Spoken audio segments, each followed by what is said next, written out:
ஒரு காலத்தில் அறிகிற ஒவ்வொரு உயிரும் இருந்தது.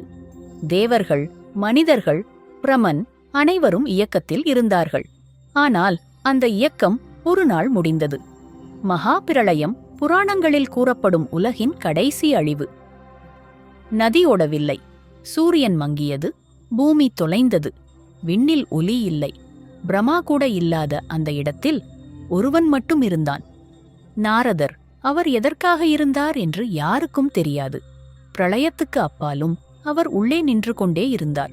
பாட முடியாத இடத்தில் நாரதர் சங்கீதம் பாடினார். இடம் இல்லாத இடத்தில் அவர் தம்புராவை ஒலிக்க வைத்தார். அந்த பாடல் பரபரப்பான மாயையின் நடுவே மீள ஒரு எண்ணத்தை உருவாக்கியது.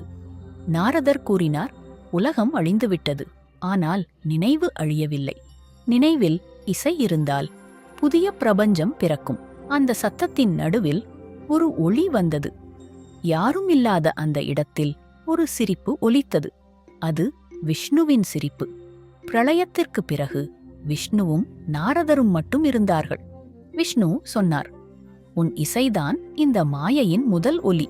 அந்த நாளில் நாரதர் அழிவிற்கும் அப்பாலும் இருந்த ஒரே சாட்சியாக மாறினார். இந்த கதை மிக்க ரிஷிகளுக்கு கூட தெரியாது. பிரளயத்தையும் தாண்டிய அந்த ஓசை இன்று உங்கள் உள்ளத்திலே சத்தமில்லாமல் ஒலிக்கலாம்.